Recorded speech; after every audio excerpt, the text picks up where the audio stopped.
आवाज है ना?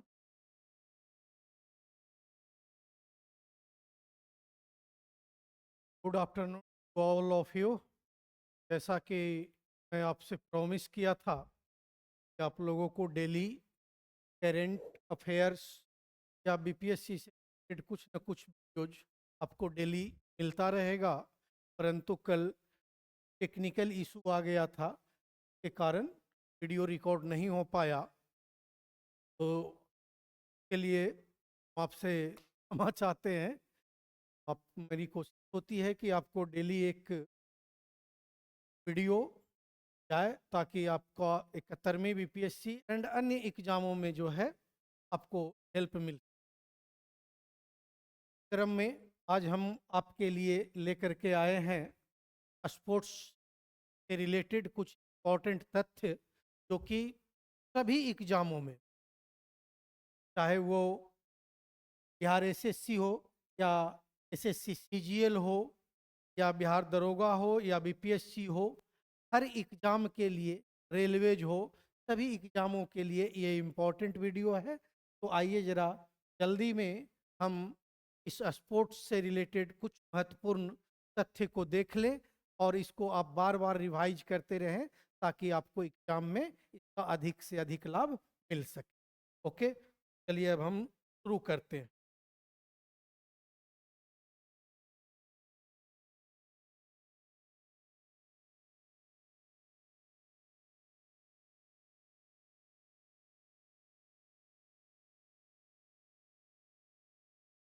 देखिए, अभी जो है महिलाओं की एशियाई हॉकी चैंपियंस ट्रॉफी का आयोजन राजगीर में किया गया था।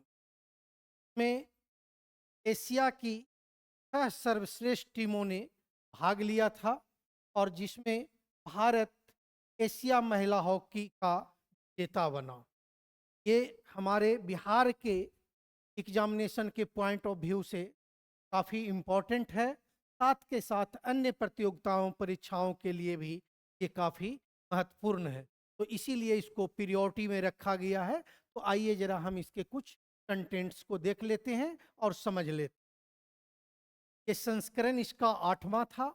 आयोजन किया गया राजगीर के बिहार में और पीरियड रहा 11 से 20 नवंबर 2024 में। भारत विजेता रहा है, विजेता चीन रहा है और ये भयंकर इसका गुड़िया है।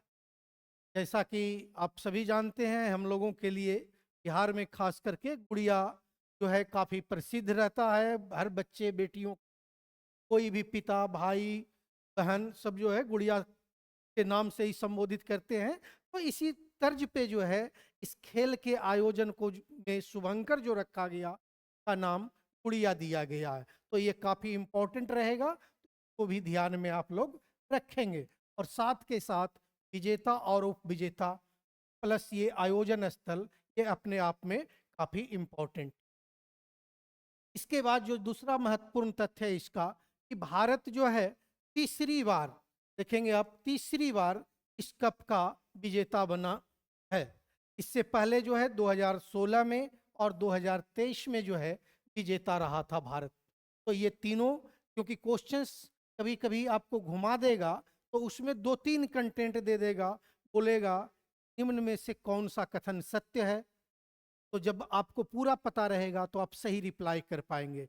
या आजकल आप बीपीएससी के ट्रेंड को देख रहे होंगे तो उसमें स्टेटमेंट नंबर 1 दे देगा, स्टेटमेंट नंबर 2 दे देगा, स्टेटमेंट नंबर 3 दे देगा, स्टेटमेंट नंबर 4 दे देगा और फिर बोलेगा कि उपर्युक्त में से कितने कथन सत्य है। 1, 2, 3, 4 इस प्रकार से। तो इसलिए जो है थोड़ा डेप्थ में पे आप नजर रखें। ओके, सर्वश्रेष्ठ खिलाड़ी का पुरस्कार जो है दीपिका सहरावत को दिया गया है, जो कि भारत की, भारत विजेता भी बना है। तो जो सबसे बेहतर परफॉर्मर रहेंगे उन्हीं को सर्वश्रेष्ठ खिलाड़ी का अवार्ड दिया जाता है। ओके, अब देखिए सर्वश्रेष्ठ गोलकीपर, तो ये यू कूडो है, ठीक है ना। ये चीजें आप ध्यान में रखेंगे और ये चीजें हम आपको बता चुके हैं। तो एशिया के सर्वश्रेष्ठ 6 टीम है उन्हीं को इस प्रतियोगिता में भाग लेने की अनुमति दी गई। में से भारत चीन, जापान, थाईलैंड, मलेशिया और दक्षिण कोरिया जो है इसकी अन्य मतलब ये इस प्रतियोगिता में शामिल होने वाले 6 टीम हैं। तो ये कथन भी आप अपने माइंड में रखेंगे। इसके बाद के जो विजेता टीम रही है उसके सभी सदस्यों को बिहार सरकार ने और स्पेशली मुख्यमंत्री जी ने जो है 10-10 लाख रुपया सभी खिलाड़ी को देने की घोषणा की है और जो सपोर्टिंग स्टाफ है उन्हें 5-5 लाख रुपया देने की घोषणा की है। तो ये सारे कंटेंट्स जो है आप अपने माइंड में रखें। ओके। हाँ, कि भारतीय टीम के कोच जो थे वो सलीमा टेटे थे। ये कप्तान जो है सलीमा टेटे थे और कोच जो है ये हरेंद्र सिंह। तो ये तथ्य को आप अपने माइंड में रखें और बार बार जो है रिवाइज रखें, क्योंकि आप भी जानते हैं कि एग्जाम में हर एग्जाम में 2 से 3 क्वेश्चन स्पोर्ट्स से आते हैं, खास करके पुरस्कार वगैरह में भी इसको ऐड कर लिया। ओके, आगे बढ़ते।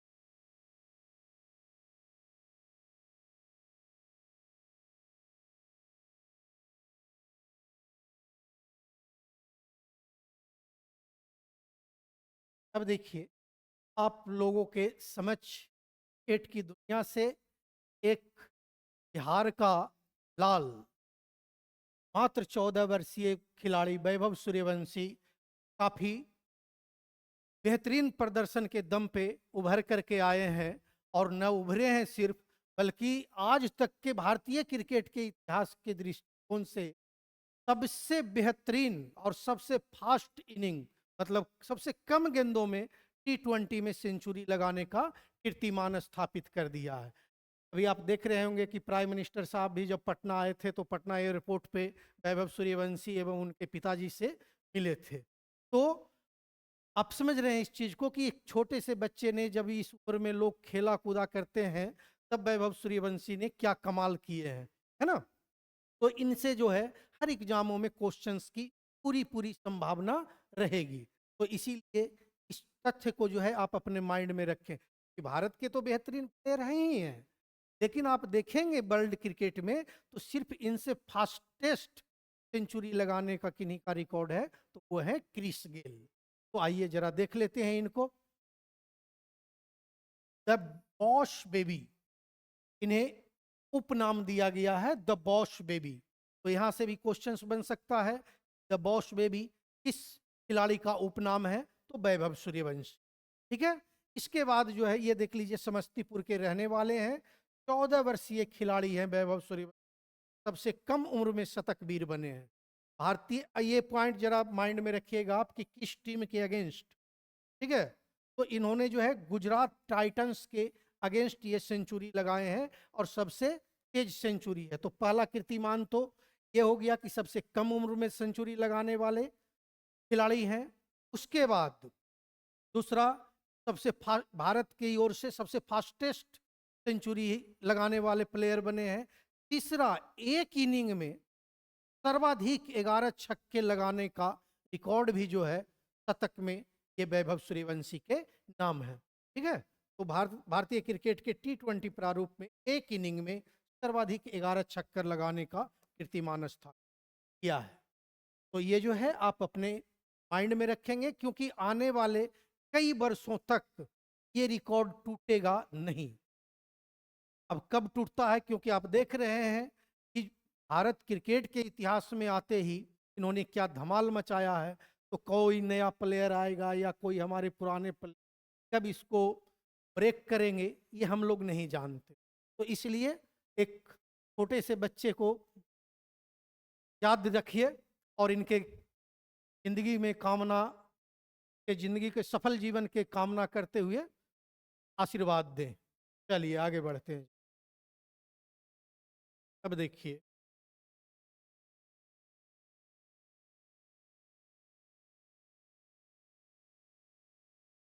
खेलो इंडिया यूथ गेम्स 2025, इसका आयोजन जो है बिहार और नई दिल्ली में किया गया है। कुछ इवेंट्स नई दिल्ली में है और मेनली जो है इसका आयोजन बिहार में किया गया है।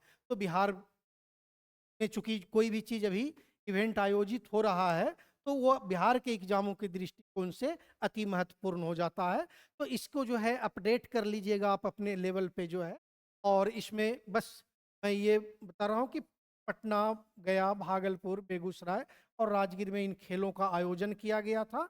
तो इसको आप माइंड में रखेंगे और इसमें कुछ चीज़ें होगा तो हम नेक्स्ट वीडियो में जो है आपके लिए प्रस्तुत कर देंगे। अच्छा, इस चीज़ को ध्यान रखिएगा कि इसको जो है ना उद्घाटन किन्होंने किया है, क्योंकि कई बार एग्जामों में उद्घाटन किन्होंने किया है और समापन किन्होंने किया है ये पूछ लिया जाता है।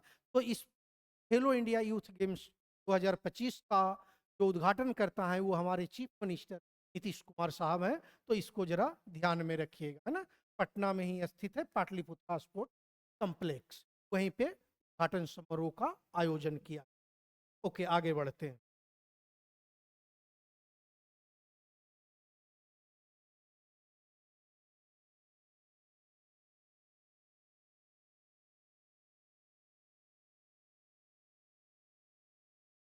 अब देखिए, ओलंपिक खेलों का आयोजन 4 वर्षों में एक बार होता। तो जब तक नए ओलंपिक्स नहीं हो जाते हैं तो पुराने ओलंपिक्स में जो है जो भी एक्टिविटियां हुई है, जो भी किन्हीं का रिकॉर्ड दर्ज हुआ है, जो भी जिनका परफॉर्मेंस रहा, ये प्रतियोगिता परीक्षा के लिए इम्पोर्टेंट होता है। और इस एग्जामों में अक्सर ये प्रश्न पूछे जाते हैं। और चूंकि ये प्रतियोगिता भारत के दृष्टिकोण से विवादित भी रहा था विनेश फोगाट के मामले में, तो हम उस टर्म को भी यहाँ पे देख लेंगे जिसके कारण एक स्वर्ण पदक आते आते रुक गया था। तो इन चीज़ों को भी समझ लेंगे और इसके जो मेन पॉइंट्स हैं हम उन्हें जो है यहाँ पे एक बार देखेंगे। तो सबसे पहले इसका आयोजन कहाँ हुआ है? आयोजन पेरिस में हुआ है। पेरिस फ्रांस में हुआ है, ठीक है। और पेरिस जो है सीन नदी के किनारे है, ठीक है। अब जो है आइए जरा हम देखते हैं इसके शुभंकर जो है फ्रीजियन को रखा गया है। शुभंकर फ्रीजियन, या कितनी जगह पे आप देखेंगे कि फ्रीज भी लिखा जा रहा है, ठीक है ना। तो वो आप माइंड में रखेंगे अपने। अब देखिए इसका थीम जो है लेटेस्ट मूव एंड सेलिब्रेट। इसके क्योंकि कई एक बार एग्जामों में आपसे थीम पूछ लिया जाता। थीम है लेटेस्ट मूव एंड सेलिब्रेट। के बाद देखिए एक ये भी काफी इंपॉर्टेंट है, ओलंपिक ऑर्डर से सम्मानित कौन हुए थे? तो अभिनव बिंद्रा। आप जानते हैं कि अभिनव बिंद्रा जो है शूटिंग से संबंधित हैं और इन्होंने व्यक्तिगत स्पर्धा में भारत के लिए प्रथम स्वर्ण पदक जीता था। तो ये भी तथ्य आप माइंड में रखेंगे। और प्लस जो अभी ओलंपिक ऑर्डर से सम्मानित किया गया है इन्हें, ये दोनों चीज आप इनके अपने मतलब माइंड में रखिएगा। फिर उसके बाद आता है कि इसमें सबसे उम्रदराज प्लेयर और सबसे कम उम्र के प्लेयर कौन भाग लिए भारत की तरफ से। तो हम देखते हैं कि सबसे उम्रदराज में जो है रोहन बोपन्ना है टेनिस के क्षेत्र में, ठीक है। और सबसे कम उम्र के जो हैं ये हैं निधि दे सिंधु, ये तैराक हैं। तो इन दोनों का जो है ना ये याद रखिएगा, क्योंकि एग्जामों में कई एक बार पूछ देगा कि रोहन बोपन्ना का संबंध किस खेल से रहा है? टेनिस, ठीक है। फिर उसी प्रकार निधि दे सिंधु का संबंध किस खेल से रहा है? तैराकी। तो एक एक टर्म्स को जो है आप समझते चलिए आगे बढ़ते हैं। उद्घाटन समारोह के जो ध्वजवाहक थे वो पी एंड शरत कमल रहे, ठीक है। ये तथ्य भी आप माइंड में रखें। इसके बाद जो है समापन समारोह का ध्वजवाहक मनु भाकर और पी आर श्री। आप अक्सर देखेंगे कि समापन समारोह में जो भी विजेता होते हैं या जो अति महत्वपूर्ण प्लेयर्स होते हैं, जो पदक विजेता या अति महत्वपूर्ण, उनको शामिल किया जाता है और वो ही हमारे ध्वजवाहक होते हैं। तो यहाँ पे मनु भाकर को देखेंगे तो ये दो दो मेडल लिए हैं, ठीक है। एक व्यक्तिगत तौर पे और एक युगल तौर पे। फिर उसके बाद पी आर श्रीजेश, ये जो है हॉकी से संबंधित हैं और इन्होंने जो है के बाद संन्यास लेने की घोषणा कर दिया था। तो ये हमारे लिए अति महत्वपूर्ण। उसके बाद देखिए भारत के लिए पहला पदक किस मनु भाकर ने जीता, ठीक है। अब देखिए जो मैं बात कर रहा था कि विनेश फोगाट जो कुश्ती से रिलेटेड हैं। तो इन्होंने जो है इस प्रतियोगिता में बहुत शानदार तरीके से फाइनल तक पहुंचे और पूरे भारतीयों को, पूरे देशवासियों को ये उम्मीद थी एक स्वर्ण पदक हमारा फिक्स हो गया। और स्वर्ण पदक इनकेस दुर्भाग्यवश नहीं था तो रजत पदक तो फिक्स था ही था। ये सेमीफाइनल जीत करके फाइनल में पहुंच चुकी थी। लेकिन दुर्भाग्यवश ऐसा है कि इवेंट होने से पूर्व इनका जब वजन नापा गया तो 100 ग्राम वजन अधिक था, जबकि 100 ग्राम बहुत मामूली सी वजन होती, और ये कम नहीं कर पाई और इन्हें कोई वक्त नहीं दिया गया, इवन कि इनको डिस्क्वालीफाई कर दिया। के कारण जो है भारत के हाथ से रजत पदक भी चला गया। बीच में ये मामला काफी विवादास्पद रहा है और आप देखेंगे कि विभिन्न प्रतियोगिता परीक्षाओं में यहाँ से क्वेश्चन आया है। दो चीज ध्यान में रखिएगा, एक इवेंट में कितना किलोग्राम का इवेंट था, तो 50 किलोग्राम का इवेंट था। और कितना वजन ज्यादा था, 100 ग्राम वजन ज्यादा था। इसके कारण जो है वो डिस्क्वालीफाई कर दिया गया था। ओके, चलिए आगे बढ़ लेते हैं। अब देखिए, अभी हमने बात कर लिया था आपसे कि पीआर श्रीजेश जो है हॉकी से हैं और ये संन्यास लेने की घोषणा कर दी है। और इसी के साथ जो है रोहन बोपन्ना, जो कि सबसे अधिक उम्र के टेनिस प्लेयर थे, उन्होंने भी संन्यास की घोषणा कर दी है इस पेरिस ओलंपिक 2024 के बाद। ठीक है, तो इतना जो है आपके लिए इंपॉर्टेंट फैक्ट्स है, आप इतना माइंड में रखें। आगे बढ़ते हैं।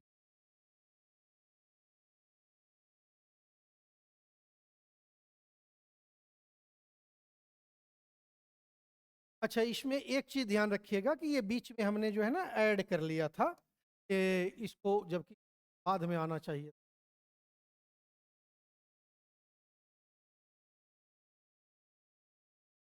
ये देखिए, ये जो है नेक्स्ट, ये लिखा गया है यहाँ पे, इश नहीं होगा। ठीक है, 19वां जो एशियाई खेल है का आयोजन जो है यहाँ किया जाएगा हांगझोउ चीन में। तो बस ये एक तथ्य है, इसको आप माइंड में रख लेंगे। वो क्रम जो था हमारा 19वां पे फोकस कीजिए। ठीक है, अब थोड़ा सा हम जो ओलंपिक की बात कर रहे थे, वापस हम वहाँ पे आ रहे हैं। देखिए, इसमें जो हम बता रहे थे आपको कि कहाँ गए मनु भाकर, और मनु भाकर एक कांस्य पदक यहाँ जीते हैं एयर पिस्टल में। ये भी याद रखिएगा कि किस इवेंट में, 10 मीटर्स के इवेंट में जीते हैं। उसके बाद मनु भाकर और सर्वजोत सिंह मिल करके कांस्य फिर जीते हैं। ये मिश्रित टीम में है, तो एक जो है इंडिविजुअल कैपेसिटी और एक जो है गूगल कैपेसिटी। ठीक है ना। इसके बाद यहाँ पे देखिए आप, नीरज चोपड़ा जो कि सदाबहार है, भारत के सदाबहार हीरो ही कहेंगे हम इसको, जहाँ भी जाते हैं तो पदक सुनिश्चित ही कर करके, लेकिन स्वर्ण से चूक गए। और आप जानते हैं कि इस घटना के बाद जिनसे जीते ये वो पाकिस्तान के प्लेयर थे, और उनकी माता जी ने जो है और अच्छे अच्छे कमेंट किए थे, लगा कि हाँ स्पोर्ट्स मैन का जो है ना इसी प्रकार की एक्टिविटी होनी चाहिए। तो ये चीज़ें निभाया गया था दोनों तरफ से, नीरज कुमार की तरफ और पाकिस्तानी प्लेयर के फैमिली की तरफ से भी। तो नीरज कुमार उसमें रजत जीते और इवेंट है भाला फेंक। ओके, अब देखिए इसमें 3 नाम और हैं आपका जो पदक विजेता में। एक तो हमारी हॉकी टीम रही है, ठीक है, हॉकी टीम रहा है जो कि कांस्य पदक जीता है। उसके बाद Swapnil Kusale 50 metre air rifle 3 position स्पर्धा में हैं। मैं बीच बीच में हट रहा हूं ताकि आपको नोट्स यदि बनाना हो तो आप यहाँ से लिख सकते हैं, एक ही जगह पे आपको स्पोर्ट्स की एक्टिविटियां मिल जाएगी। ठीक है ना। अब देखिए, एक जो हमारा बच गए अमन सेहरावत, ये जो है कुश्ती में, ठीक है, कुश्ती के इवेंट में जो है फ्री स्टाइल में 57 किलोग्राम के स्पर्धा में जो है कांस्य पदक जीत करके आए हैं।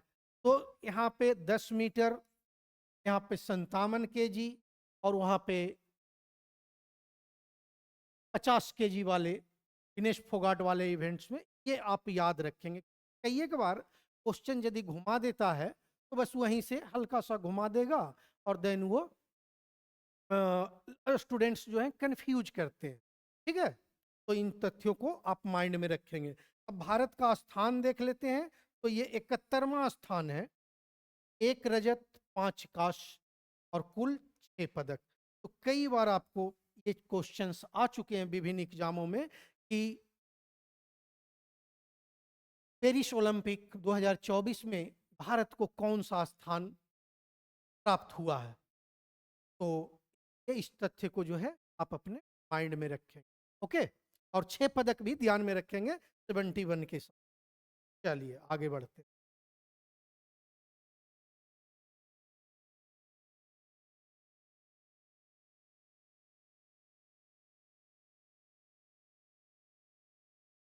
अब देखिए, अगले खेल का आयोजन, अगले ग्रीष्मकालीन ओलंपिक का आयोजन जो है 34वां का, तो ये है लॉस एंजल्स, जो कि अमेरिका का एक शहर है, वहीं पे ये जो है आयोजित किया जाएगा।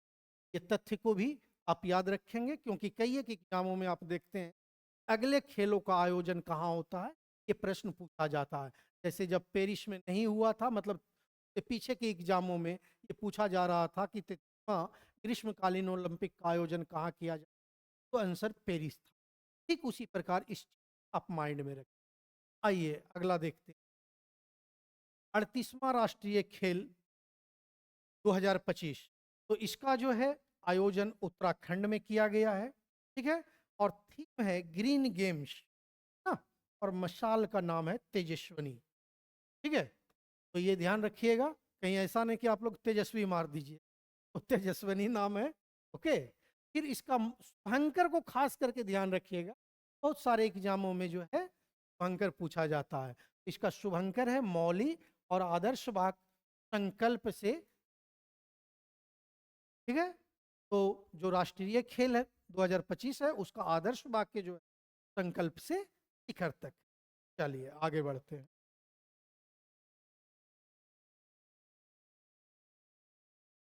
अब देखिए इसका स्थान क्या रहा है, और खास करके हर पहला और अंतिम तो देखेंगे ही देखेंगे, लेकिन बिहार का स्थान क्या रहा है, उसके डिटेल्स क्या रहा है, वो भी हमको देखना जरूरी है। तो फर्स्ट स्थान आप देखेंगे सर्विसेज को प्राप्त हुआ। ठीक है, अब यहाँ थोड़ा सा आप सर्विसेज को समझ लीजिए।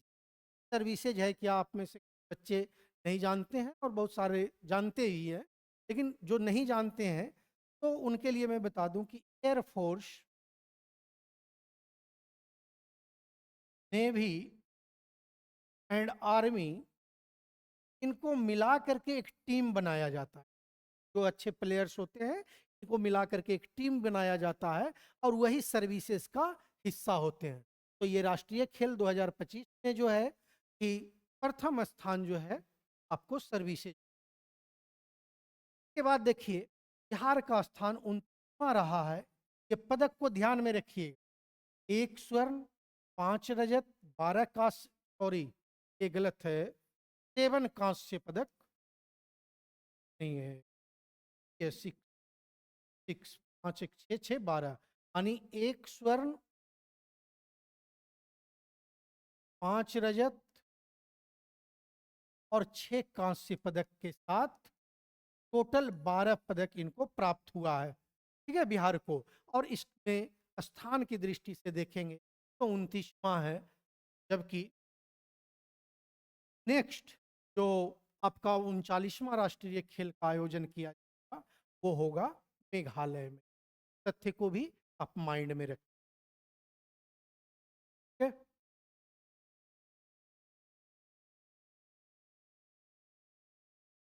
आगे देखते हैं। आइए, अब T20 वर्ल्ड कप 2024 में आयोजित किया गया था। ठीक है, तो जो हमारा ओडीआई विश्व कप में जो कसर रह गया था अहमदाबाद के स्टेडियम में, मोढेरा स्टेडियम में, मतलब क्षतिपूर्ति तो क्या कहिएगा, लेकिन जो वो दुख था वो कहीं ना कहीं T20 वर्ल्ड कप में हमें कम करने को दिया और एंजॉय करने का खूब मौका दिया। तो आइए जरा इसके कुछ इंपॉर्टेंट तथ्य को देख लेते हैं। तो T20 वर्ल्ड कप 2024 का आयोजन कहाँ हुआ था? तो यूएसए और वेस्ट इंडीज में। कुछ इवेंट्स यूएसए में हुआ और कुछ इवेंट्स जो है वेस्ट इंडीज में हुआ था। ठीक है, भारत का विजेता बना और साउथ अफ्रीका का जो है साउथ अफ्रीका उप विजेता बना। अक्सर जो भी क्रिकेट से या क्रिकेट के प्रेमी हैं वो जानते होंगे, साउथ अफ्रीका को कोकर्स का एक जो है ना उपाधि दिया गया है कि ये टीमें फाइनल मतलब स्टेज में जब पहुंचती है तो वहां पे जाकर के इस टीम का पता नहीं क्या हो जाता है, इनकी परफॉर्मेंस अक्सर गिर जाती है। ये पहले भी लॉन्स क्लूजनर जब थे इस टीम में, वहां से जो ये सिलसिला चला उससे पहले भी ये आज तक थमा नहीं है। ओके, तो ये उप विजेता रहे। और हमारे इसी प्रतियोगिता में T20 में player of the tournament Jasprit Bumrah रहे हैं, जो कि आप जानते हैं भारतीय क्रिकेट में मतलब कोई भी स्थिति उत्पन्न हो, जैसे ही विपरीत स्थिति है तो बुला लीजिए बुमराह को, यदि ओवर बचा है भाई परफेक्ट है, 100% सर्टिफाइड प्लेयर है वो। और man of the match final match का जो है विराट कोहली को दिया गया है। विराट कोहली आप जानते हैं वर्ल्ड क्रिकेट का चर्चित हस्ती हैं, भारतीय टीम के पूर्व कप्तान हैं, है ना। अभी देखिए T20 वर्ल्ड कप में 50 छक्का लगाने का एक कीर्तिमान किसका नाम है तो आप समझ सकते हैं। एक ही है हमारे पास जो कि 6 की झड़ी लगाते हैं, है ना, वो है रोहित शर्मा। तो 50 वर्ल्ड T20 में 50 छक्का लगाने का कीर्तिमान इन्होंने स्थापित किया है। नेक्स्ट जो है वर्ल्ड कप T20 का वो जो है आयोजित किया जाएगा भारत में और प्लस श्रीलंका के कुछ शहरों में। और आप जानते हैं कि हर 2 साल पर T20 वर्ल्ड कप का आयोजन किया जाता है, जबकि वनडे वर्ल्ड कप का आयोजन 4 सालों में एक बार होता है। ओके, चलिए तो आगे बढ़ते हैं।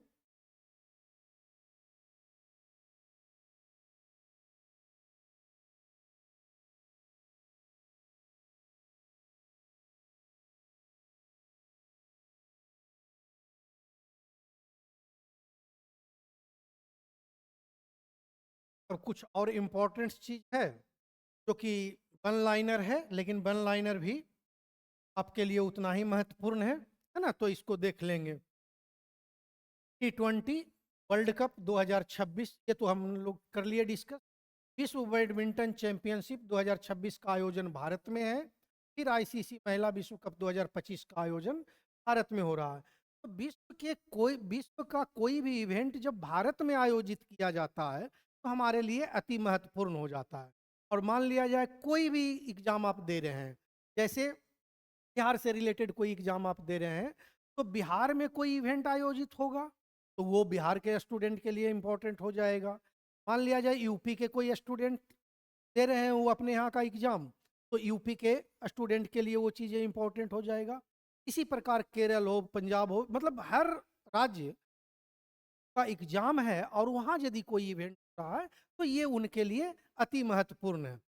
लेकिन यदि आप सेंट्रल गवर्नमेंट का कोई फॉर्म भरेंगे तो हर इवेंट जो है आपके लिए इम्पोर्टेंट है, वो स्टेट फिर मैटर नहीं करता, फिर भारत की परफॉर्मेंस मैटर करता है और भारत में यदि कोई चीज आयोजित हो रही है तो वो मैटर करता है। ओके, तो अब आगे बढ़ते हैं हम।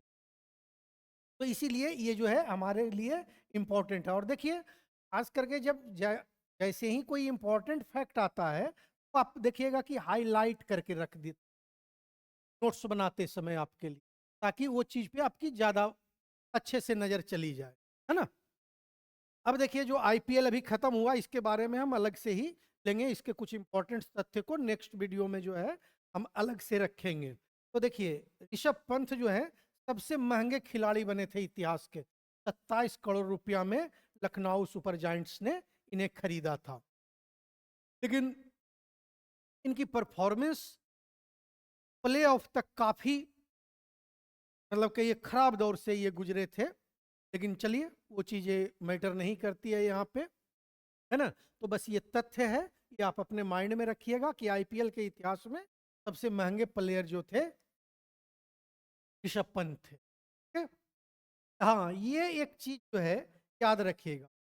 नो योर मेडिसिन ऐप के विषय में बताते हैं, क्योंकि आप में से बहुत सारे बच्चे स्टूडेंट्स जो है नहीं जान रहे होंगे।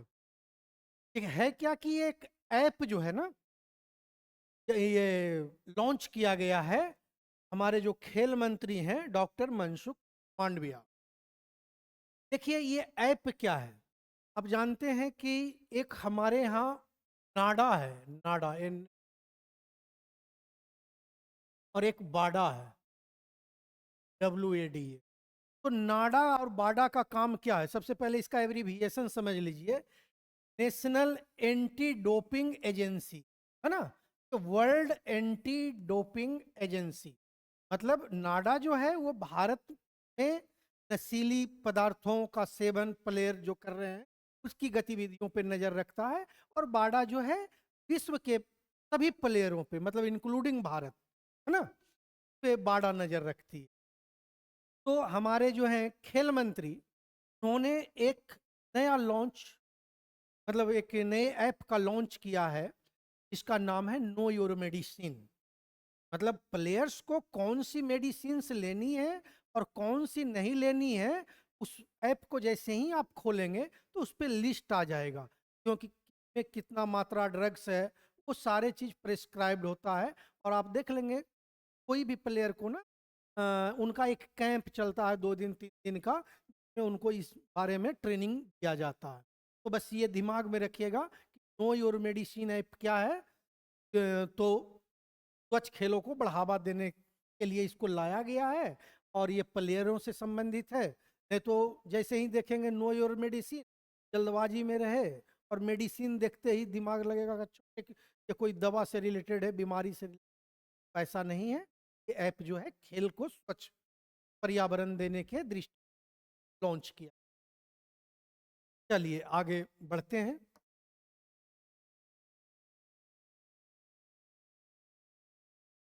इसमें बस तथ्य याद रख लीजिएगा कि भारत जीता है, और कई बार वो एग्जाम में पूछता है।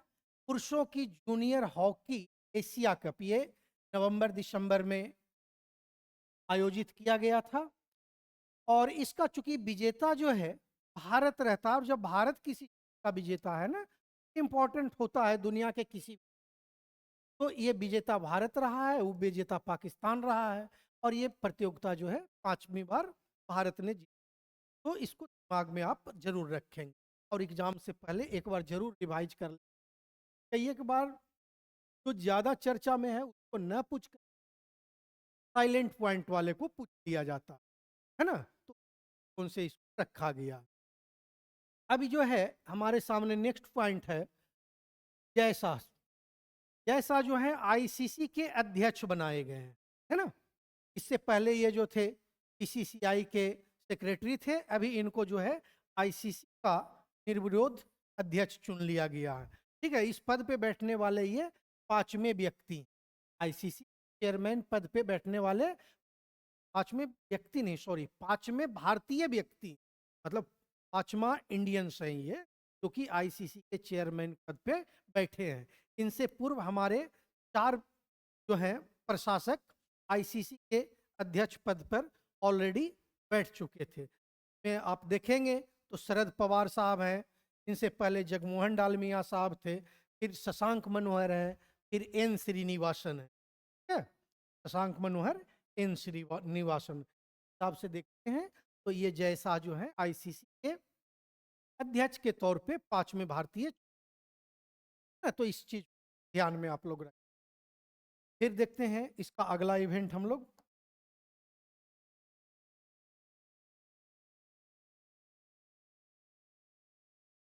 महिलाओं का अंडर 19 एशिया कप का आयोजन फर्स्ट टाइम, ये देखिएगा इंपॉर्टेंट इसलिए है, इस प्रतियोगिता का इवेंट का ही आयोजन पहली बार किया गया है ना?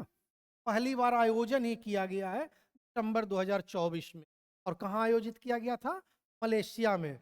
और इसके विजेता भारत है और उप विजेता बांग्लादेश है। बार बार इस बात को रिपीट, यदि विजेता भारत हो जाए, फिर उप विजेता भी भारत है, तब भी हमारे लिए काफी इंपॉर्टेंट है। प्रतियोगिता परीक्षाओं के दृष्टि, है ना। तो यहाँ पे आप माइंड में रखें, विजेता भारत और उप बांग्लादेश। ओके, चलिए आगे देख, और कुछ है क्या? है काफी। आइए, Syed Modi international badminton tournament 2023, ठीक है। तो ये इसका आयोजन जो है ये किया गया है लखनऊ उत्तर प्रदेश, ठीक है। और इसके पुरुष विजेता जो हैं ये हैं लक्ष्य सेन, और महिला विजेता पीवी सिंधु, ठीक है। और उसके बाद पीवी यह किताब तीसरी बार जीती। तो ये पॉइंट को आप अपने माइंड में रखें, ठीक है ना।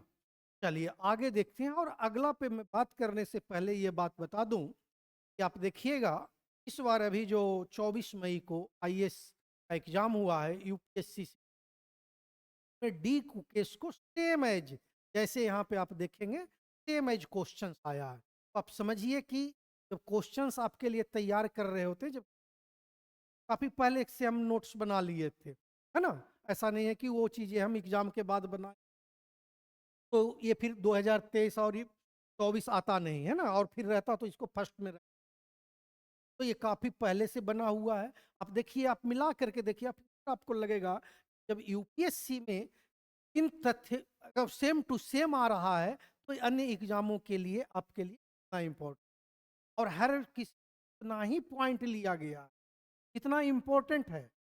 ऐसा नहीं है कि जिसमें हमने जैसे मान लिया जाए यहाँ पे Syed Modi international badminton related जो बात की अभी आपसे, इतना ही पॉइंट हमारे लिए इम्पोर्टेंट है, इसीलिए हमने इतना ही लिया।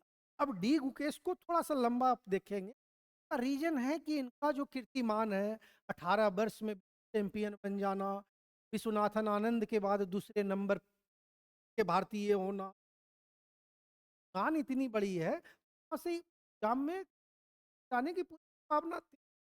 और चूंकि इससे यदि पूछ रहा है तो अपने आप समझ सकते हैं, बाकी अन्य एग्जामों के लिए इम्पोर्टेंट है ये।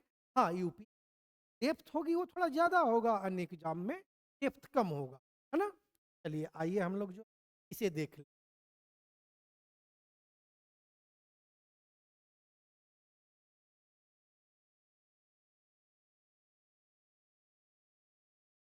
देखिए, भारत के 18 वर्षीय ग्रैंड मास्टर गुकेश डी, या डी गुकेश भी कहीं कहीं का पूरा नाम गुकेश डोम्मा राजू है। इन्होंने जो है शतरंज के क्षेत्र में विश्व शतरंज चैंपियनशिप, विश्व शतरंज चैंपियन का खिताब अपने नाम किया है। और उप विजेता जो रहे हैं इनके डिंग लिरेन, इनको भी याद रखिएगा, कई एक बार जो है ये कह देता है किन्हें हरा करके जीत, ठीक है। तो डिंग लिरेन, और ये निवर्तमान चैंपियन रहे हैं। निवर्तमान का मतलब क्या होता है? डिफेंडिंग चैंपियन, जो पहले से चैंपियन था, अब उसके साथ हमारा मुकाबला है। तो डी गुकेश का मुकाबला जो है लास्ट ईयर के चैंपियन के साथ था। ओके, अब ये देखिए 18 वर्ष, यहां ध्यान रखिएगा, 18 वर्षीय ग्रैंड मास्टर हैं डी गुकेश, और ये 18वें विश्व चैंपियन बने, समझ रहे हैं ना। तो ये भी क्रम भी और उम्र भी ध्यान में रखिएगा, क्योंकि ये एक इत्तेफाक है। इसके बाद इस पे हम लोग ऑलरेडी चर्चा कर चुके हैं। नाथन आनंद के बाद डी गुकेश दूसरे भारतीय हैं जिन्होंने ये खिताब अपने नाम किया है, ठीक है, दूसरे भारतीय। ओके, अच्छा, केवल 18 वर्ष की उम्र में यह खिताब जीतकर का जो है ये सबसे युवा चैंपियन बन चुकी, ठीक है ना, शतरंज के सबसे युवा चैंपियन, ठीक है। इसके बाद एक है भारत की महिला शतरंज खिलाड़ी, इनको भी देख लें जरा, कोनेरी हम्पी, ठीक है, ये नाम जाना पहचाना है ना। और ये हमेशा ये भी उतना ही इम्पोर्टेंट है अन्य एग्जामों के लिए भी, बीपीएससी के लिए भी। ध्यान रखिएगा, मान लिया जाए कहीं चूंकि ये डी गुकेश यूपीएससी पूछ लिया है तो उसको से नीचे जाकर करके कि चूंकि ये ज्यादा हाईलाइट हो गया तो वो न पूछ करके कोनेरी हम्पू को ले ले, कोनेरी हम्पी को क्वेश्चन में शामिल कर ले, तो इसलिए आपका ये भी इंपॉर्टेंट है। तो भारत की महिला शतरंज खिलाड़ी ग्रैंड मास्टर कोनेरी हम्पू दूसरी बार, ध्यान रखिएगा, दूसरी बार रैपिड शतरंज चैंपियनशिप का खिताब उन्होंने जीता है। इससे पहले ये कोनेरी हम्पू 2019 में यह उपलब्धि पहले भी हासिल कर लिए। ठीक है, चलिए आगे बढ़ते। देखिए थोड़ा सा हम फास्ट इसलिए बोल जाते हैं कि नहीं तो चीजें बहुत लंबा खिंच जाएगा समय और उसमें आपका समय बर्बाद करना। और चूंकि यहाँ पे इसी मैं लिख देता हूँ ताकि तेज भी बोला जाए तो आप वहाँ से नोट्स बना सकते हैं, है ना। तो समय को ध्यान में रखते हुए हम लोग ऐसा कर लेते हैं। फिर भी आपको लगता है कि यदि ज़्यादा तेज है तो आप सजेशन दे सकते हैं कि हाँ इसे कम किया। मेरे हिसाब से चूंकि ये है इतना दिक्कत नहीं होना चाहिए। फिर भी आपका सुझाव हमारे लिए बहुमूल्य रहेगा। चलिए आगे बढ़ते। अब ये देखिए तो जरा समझिएगा, है ना, इम्पोर्टेंट है। विश्व के वर्तमान निर्विवाद हैवीवेट चैंपियनशिप मुक्केबाजी में ये जो है ओलेक्सांद्र उस्यक है ना। तो जरा समझिएगा कि ये मुक्केबाजी हैवीवेट और निर्विवाद, ये जो है निर्विवाद में कोई विवाद ना हो, ये टाइटल क्यों मिलता है किसी, और इसके लिए कितने इवेंट जितने होते हैं तब निर्विवाद रूप से माना जाता है। ठीक है, ये इंपॉर्टेंट है, ये आप देखिएगा। कहता है मई 2024 में टाइसन फ्यूरी टेन को हराकर निर्विवाद हैवीवेट चैंपियंस इनको मिला है या जीते हैं। अब देखिए निर्विवाद हैवीवेट चैंपियन जीतने के लिए मुक्केबाजी के जो 4 संघ हैं उनकी प्रतियोगिता जितनी पड़ती है। वो 4 संघ कौन कौन से हैं ये देखिए। 4 संघ, वर्ल्ड बॉक्सिंग एसोसिएशन, मतलब यहां से भी आपको जीतना पड़ेगा इसकी जो। के बाद वर्ल्ड बॉक्सिंग काउंसिल, ठीक है, यहाँ पे भी आपको जीतना पड़ेगा। उसके बाद वर्ल्ड बॉक्सिंग ऑर्गेनाइजेशन, यहाँ का भी जीतना पड़ेगा। और इंटरनेशनल बॉक्सिंग फेडरेशन। अब इन चारों संस्थाओं का जब तक आपको मान्यता तब तक आप निर्विवाद जो है नहीं हो सकते। तो निर्विवाद हैवी वेट बॉक्सर्स जो है का खिताब इनको मिला है, इनको ओलेक्सांद्र उशियक को। अब देखिएगा 25 वर्ष के बाद क्यों हमारे लिए इंपॉर्टेंट है। कोई भी घटना जब 20 साल 25 साल के बाद हो रहा है वो चीजें इंपॉर्टेंट है, दुनिया की नजर उस पर आती है और प्रतियोगिता परीक्षा की दृष्टि से वो इंपॉर्टेंट बन जाए।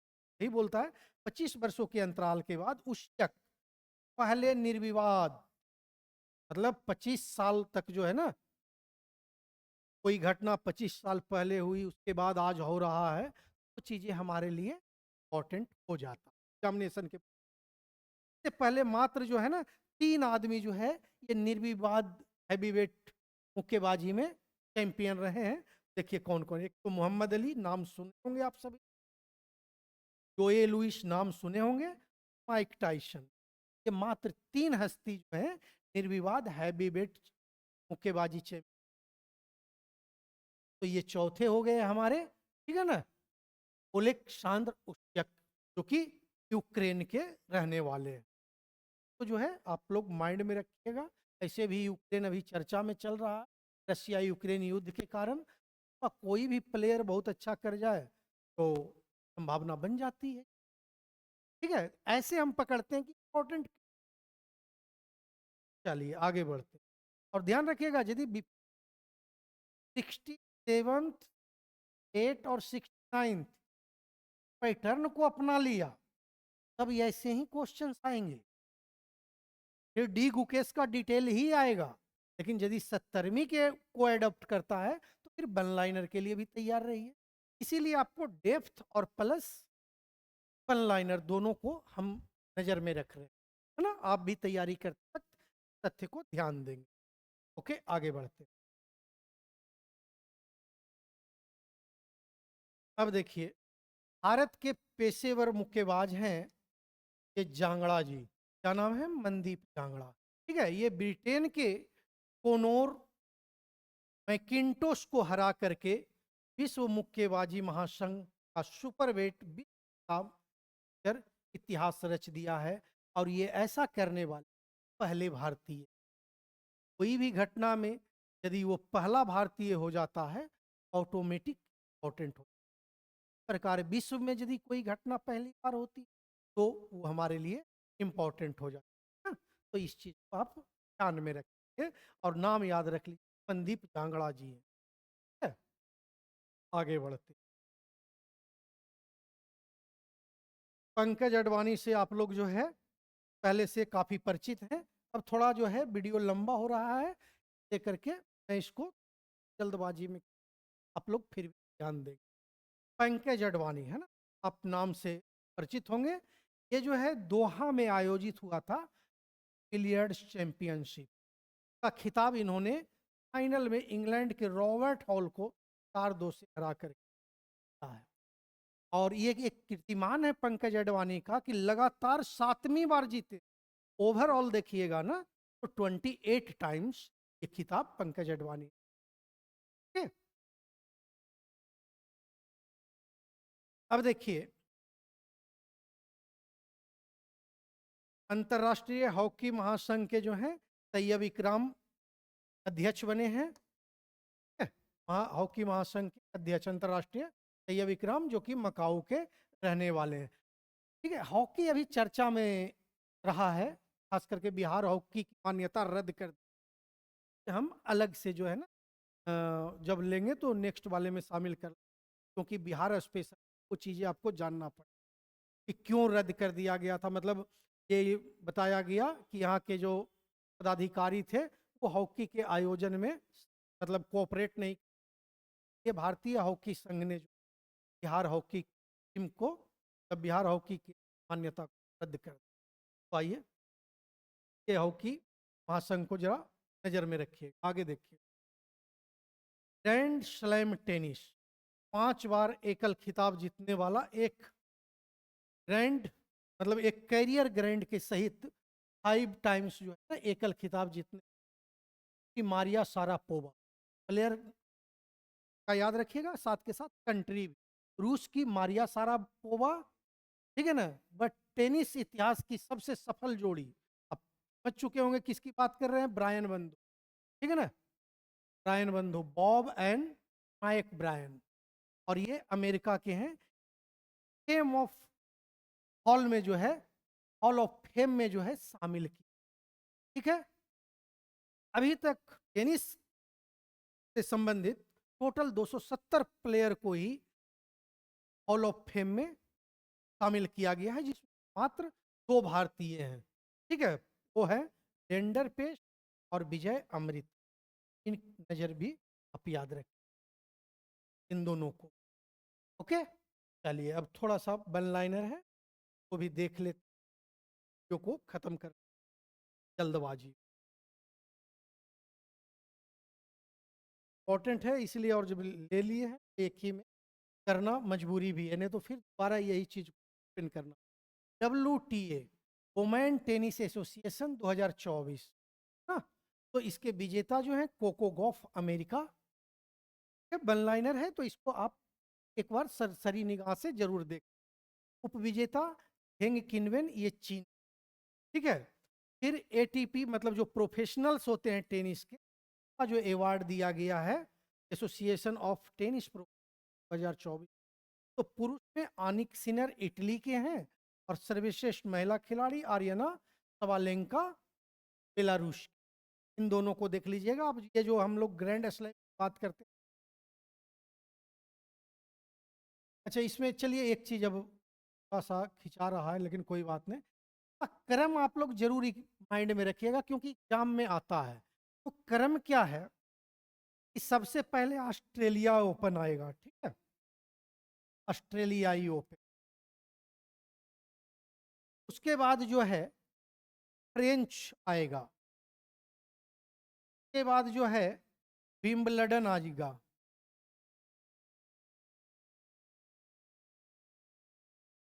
लडन, और उसके बाद अमेरिकी अमेरिकी में से आप ये टर्म याद कर लीजिए, कोई आप अपना ट्रिक बना लीजिएगा। जैसे मैं याद करता हूँ तो मैं देखता हूँ अच्छा ऑस्ट्रेलिया ऐसे शुरू है, ए से शुरू है, सबसे पहले उसको रख लिए, उसके बाद फ्रेंच एफ से शुरू है उसको रख लिए, विम्बलडन भी से शुरू है तो उसको रख लिए। अब बोलिएगा आप कि अमेरिका भी तो ए से शुरू है, तो एक याद रख लेते हैं कि ये अमेरिकी ओपन जो है ना सबसे लास्ट में रहता है, उसके बाद तीनों को अल्फाबेटिकल याद रहता है, ये कभी भूलिएगा नहीं, और एग्जाम में ये अक्सर पूछ लेता है, ठीक है ना, आप याद रखें। चलिए आगे देख लेते हैं। ये टीम है, इसको ध्यान रखिएगा। ये डेविस कप जो है ना, कब लिखा गया है डेविस कप, ये कहीं कहीं टाइपिंग एरर रहता है, तो उसको आप लोग समझ जाएंगे कि ये टाइपिंग एरर। डेविस कप हो जाएगा टेनिस। 2024 का विजेता जो है इटली है, और उप विजेता नीदरलैंड है। इटली ने यह तीसरी बार और लगातार तीसरी बार जीता।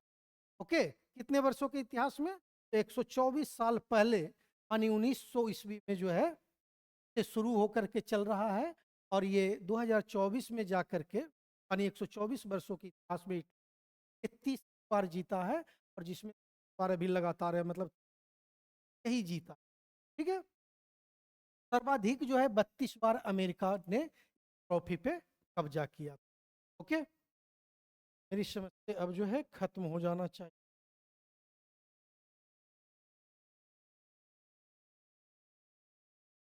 चलिए देख ही ले,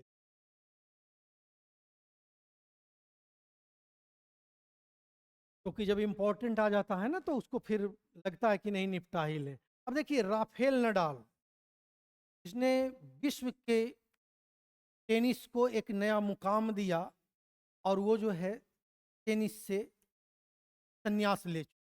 इनके विषय में एक चीज ध्यान में रखिएगा, इनका उपनाम पूछा तो इनको जो है लाल बजरी के बादशाह बोला, ठीक है ना, लाल बजरी के बादशाह के रूप पर कौन प्रसिद्ध है? तो राफेल नडाल है। इन्होंने टोटल 92 एकल मतलब टूर्नामेंट्स जीते हैं, उसके बाद जिसमें 22 ग्रैंड स्लैम भी है, ठीक है, जिसमें फ्रांसिस ओपन 14, ऑस्ट्रेलिया 2, विम्बलडन 2, और अमेरिका 2।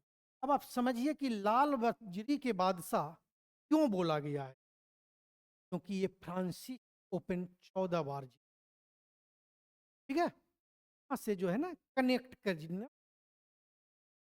कनेक्ट करने की आदत बनाइए। चलिए आगे देख लेते हैं। तथ्य है वो इम्पोर्टेंट है, उसी पे हम चर्चा करके ना, देखिए ये जो है आपके लिए, एक तो ये है कि अब जैसे पहले क्या होता था कि मेजर ध्यानचंद खेल रत्न पुरस्कार, मतलब आजीवन उपलब्धियों के लिए, ध्यान रखिएगा, जीवन भर के उपलब्धियों को जो के लिए जो दिया जाता था, का नाम अभी चेंज कर दिया गया है, और उसको कर दिया गया है अर्जुन पुरस्कार life award, life time award कर दिया। बस ये छोटा सा इसमें तुम आप नज़र में रखेंगे। हाँ, ये चीज़ आपके लिए इम्पोर्टेंट है, तो ध्यान रखिएगा, लाइट नहीं किया गया लेकिन ये इम्पोर्टेंट है। क्या है कि सर्वाधिक रन एक इनिंग में बनाने का रिकॉर्ड T20 मैच में किस भारतीय का नाम है? तो जैसे ही ऑप्शन दे देगा ना, रोहित शर्मा, विराट कोहली, सूर्य कुमार यादव, तो हमारी ध्यान जो है उधर ही चली जाएगी। यदि यदि हमने इस मतलब ये कंटेंट हमारे माइंड में नहीं होगा तब, अदरवाइज यदि कंटेंट पढ़े हैं तब तो आप ठीक है अभिषेक शर्मा मार दीजिए, लेकिन यदि कंटेंट नहीं पढ़े हैं, हमारी ध्यान विराट कोहली, सूर्य कुमार यादव इधर घूमेगा। तो इसलिए जो है ये ध्यान रखेगा, ये सर्वाधिक स्कोरर है 135 रन। कौन? अभिषेक शर्मा। उन्होंने इंग्लैंड के विरुद्ध मुंबई में खेले गए बनाया था, ये इंपॉर्टेंट था कि हम इस पर चर्चा कर गए। इसके बाद देखिए भारत के टेनिस स्टार यूकी भावरी ऑस्ट्रेलिया के एलेक्सी पॉपरिन के साथ जोड़ी बना करके एटीपी लेवल 5 के दुबई ओपन टेनिस हैं। जब जीते हैं ना, तो ये आपके लिए काफी इम्पोर्टेंट है। अब यहाँ से मैं क्वेश्चंस का तरीका बता देता हूँ, जरा गौर से सुनिएगा और उस प्रकार दिमाग में रखिए। बोलेगा कि यूकी भाबरी ने अपने किस जोड़ीदार के साथ, है ना, ये जो है ये एटीपी लेवल 500 के दुबई ओपन टेनिस ने जुगल खिताब अपने नाम किया है। अब जोड़ीदार का आपको नाम भी पता होना चाहिए और उनका देश भी पता, एकदम इसीलिए मैं इसको दोबारा रिपीट किया हूं। तो कौन है वो? ऑस्ट्रेलिया की एलेक्सी पॉपरिन। तो पहले तो ये याद रखिए, एलेक्सी पॉपरिन, और उसके बाद साथ के साथ ये किस देश के रहने वाले हैं? तो ऑस्ट्रेलिया के। ऐसा पहले जो है ना, अक्सर एग्जामों में आया करता था, यदि लिएंडर पेस किसी के साथ जोड़ी बना करके जीत रहे हैं तो वो किस जोड़ीदार के साथ जीते हैं, किस देश से हैं, उनका नाम क्या है, या महेश भूपति। तो इसीलिए मैं आपके सामने डिस्क्राइब किया हूं। अब देखिए, न्यूजीलैंड को फाइनल में हरा करके भारत तीसरी बार आईसीसी चैंपियंस ट्रॉफी जीता है। इंपॉर्टेंट है, ये यहाँ पे है ना। तो चूंकि आईसीसी ट्रॉफी, आईसीसी कोई भी ट्रॉफी होती है तो उसमें ये सभी देश आ जाते हैं, जो कि क्रिकेट की दुनिया से इंपॉर्टेंट, मतलब टॉप 10 टीमें होती है, वो खेलती ही खेलती है। आइए आगे देख।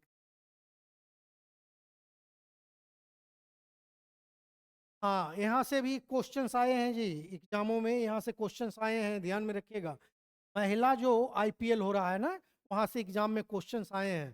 तो तो उसके विषय में है, भारतीय क्रिकेट कंट्रोल बोर्ड की महिलाओं की तीसरे प्रीमियर लीग, है ना। ऐसे हम लोग क्या बोलते हैं तो वाले में? आईपीएल बोलते हैं, इंडियन प्रीमियर लीग। अब यहाँ महिलाओं के लिए है तो इसको प्रीमियर लीग बोला गया है। तो इसका खिताब जो है ना, मुंबई इंडियंस ने। तो मुंबई इंडियंस के कप्तान कौन है? हरमनप्रीत कौर। और ये भी साथ के साथ याद रखिएगा, यदि विजेता को आप याद, तो उप विजेता भी जो है ना आपके माइंड में होना।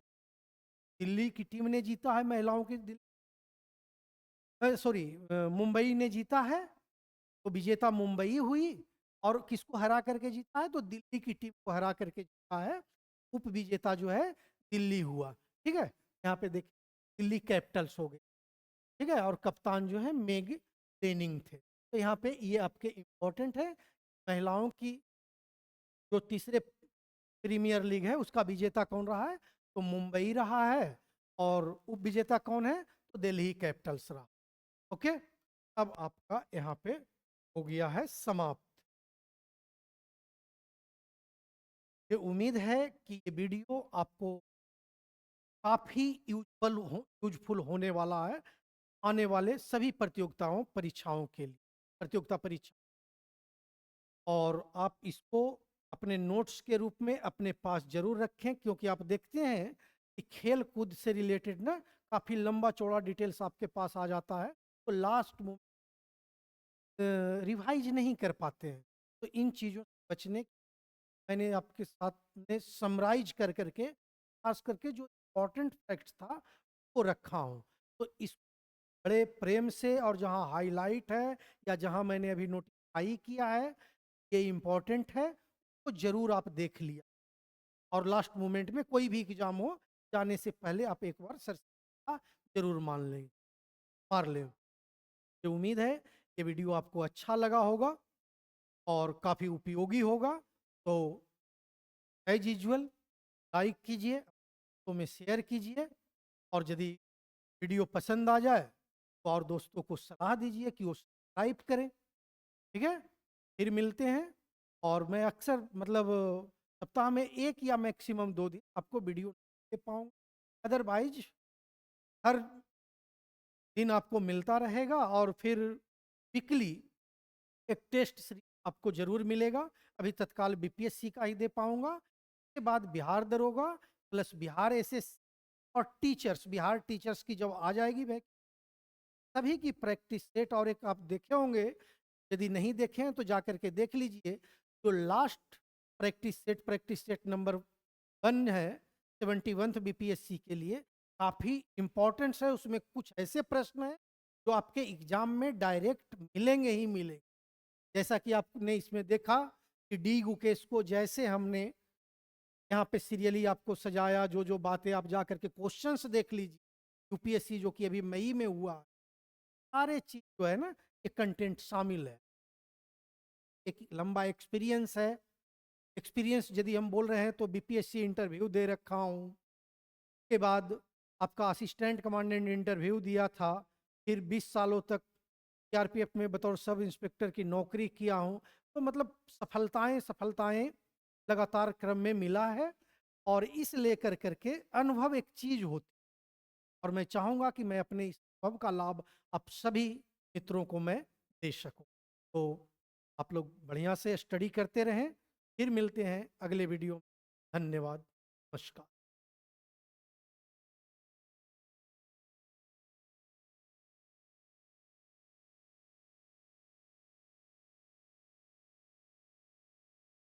श्याम जी, बंद कीजिए। हाँ हाँ, जल्दी बंद।